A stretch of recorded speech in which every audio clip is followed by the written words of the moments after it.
Hi patron, it's Nick. We're down here today at our Camp Hill site. We've got Louis filling the back of the ute with some soil. We're going to take this down to the valley today. You'll see it later on in the video. We're going to actually get one of the beds ready for planting with tomatoes and eggplant down there. So I'll show you that a little bit later in the video. Come down this way. We have some great volunteers today. We're harvesting. Today we're also going to reseed these beds. So we've let the seedlings rot, building up the organic matter in there. Today we're going to put some more kale and some more greens in there, and maybe some beetroot as well. Down here we've just finished cleaning our bins that we use for the caterers, so we collect their green scraps and that goes towards our compost area. Alright, so we've done some fertilizing today with some sea salt. So you'll see the red watering can. We put some sea salt and some water in, and you obviously can't smell it, but it smells like seaweed down here. So we actually go through each of these and give them a good little fertilizing once a week, just to give them that vibrance for the seedlings and the lettuces. Here you'll see all of our beds that the guys are harvesting. So we harvested a whole heap of the coriander today, which is really delicious. It's actually come up quite nicely. Tastes like coriander and sea salt. Anyway, you'll see here these beautiful lettuces that Dean and the team planted a couple of weeks ago. We'll be harvesting these today as well. You'll see over there where the guys are, we've already got about 5 boxes, probably 6 boxes now of produce that we've grown just from these beds. Those beds over there, you'll see that was the last of the lettuce, the perennial lettuce. We're just going to let that go to seed, so then we don't have to buy seeds. It's a big important component to make sure that we're reusing a lot of our product. And also those beds down the end there, you'll see the beans coming up, but we're not actually deliberately growing anything in there, so they're the old seeds that are just shooting. We're letting those beds rest because they actually had beans in them, and what we're going to do for spring is they'll be full of different produce as well. That last column, column D, which is 9 rows down there, we'll go for a walk down there in a second so you can see. We're letting that rest as well for the next couple of weeks, and then you'll see in springtime we'll come back and the whole place will just be full of greens and produce as well. Come down here.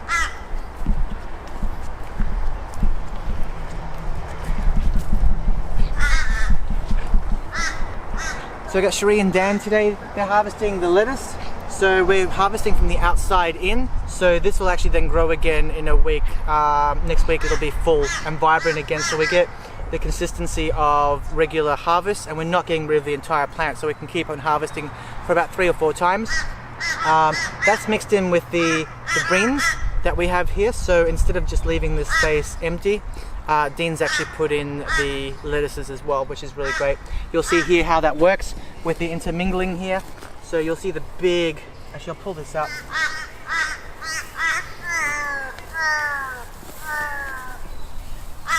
You see how big these are, quite nice, and the beans are coming through there. These are actually the peas, and there's some, it looks like bok choy or choy sum on the other side, which is really great. So we've got a nice little variety and complementary plants there. So Cherie and Dan will harvest those shortly. And we've got different variety of lettuces growing. So we harvested this last week. Renata was here, and we brought out 3 boxes to Caboolture Community Action. And today we've got a whole heap more. So this is actually grown in the last 7 days. And we had a lot of rain, which is really great. When we use the tap water, no, it doesn't work that well. And over here we're doing another harvest of these ones as well. So that's what we're doing down here today. Let's have a quick look at these boring beds down here.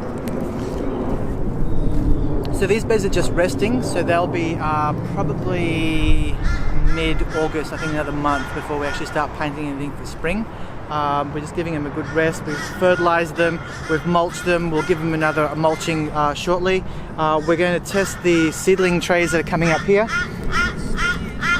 And if we actually get time today, what we're going to do is we're going to put some more seedling trays together. I've got a whole heap of seeds, and we're going to take them up to my place where I live. We've got a big backyard, so we're going to set up these as nurseries.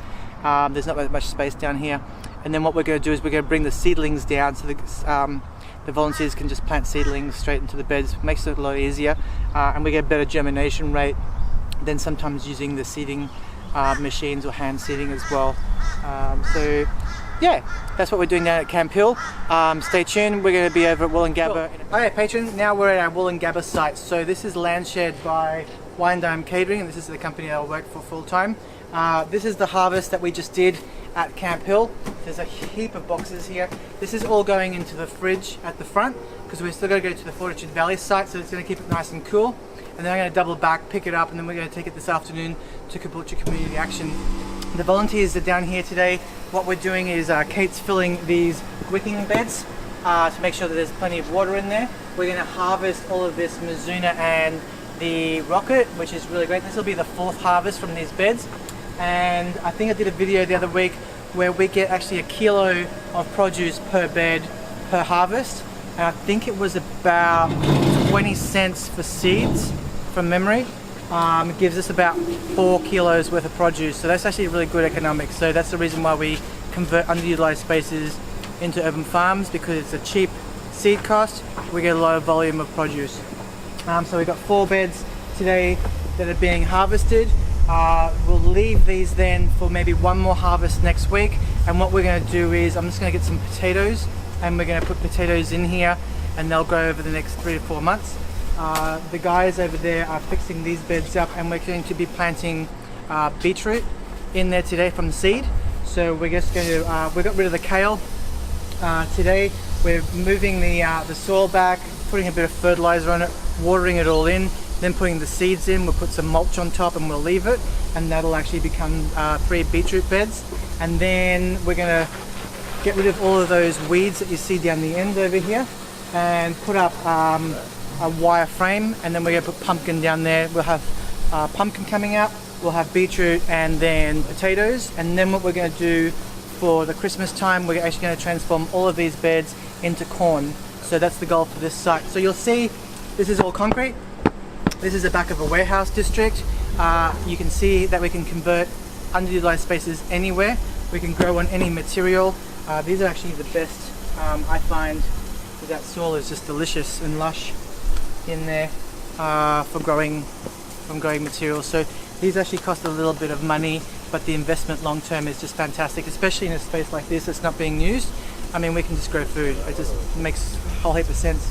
So that's it from this site. Erica's going to take some insert shots, so you'll see some of the photos of what we're doing today. We're now going to go over to our Fortitude Valley site, so you'll see that in about a couple of seconds time. I'm going to put the harvest away, we're going to do this, and I'll see you soon. Okay, so now we're in our Fortitude Valley site. You'll see Brisbane City behind me. This is Fortitude Valley, and this is our New Breed Co site. So you'll see this beautiful lush forest of Mizuna and rocket that we planted a few weeks back. Last week I harvested this right down. It's actually just going straight back up again. That rain is just really beautiful for actual gardens. They just shoot up like that instead of tap water.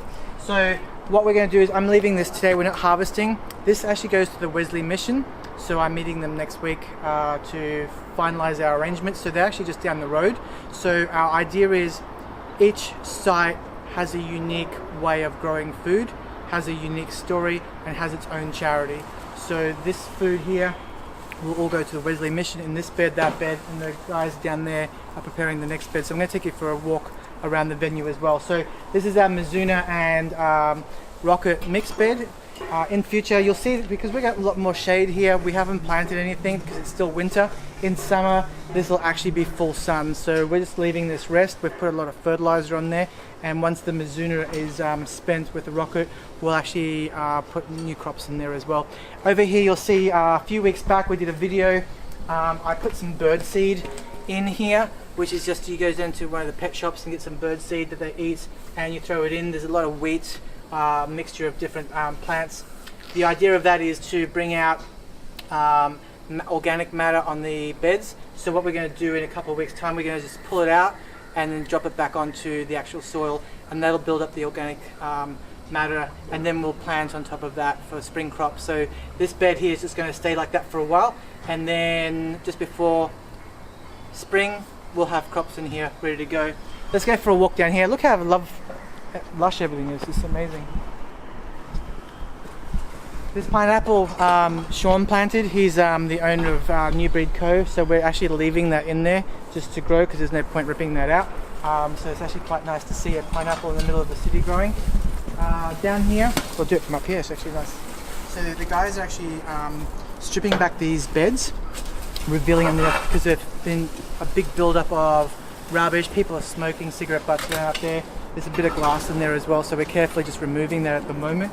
And what we're going to do here is we're actually going to be planting tomatoes, capsicums, eggplants, all those Mediterranean sort of vegetables here. But what we need to do first is pull everything back, put new soil on top, fertilize it, put mulch down and let it sit there for a while, and then we'll do some planting. You'll see we planted that one when we first started, probably about a couple of months ago now. We've just let it sit there. There's actually not that much shade in winter, so we've actually done nothing with that. It's really just an experiment to see what will grow in that bed. But you'll see here with this bed how much volume of intensive farming planting we've brought up. We'll have the same, if not more, out of that bed down below. So when it's summer and we have full sun over here, that's just going to go gangbusters. So you'll see,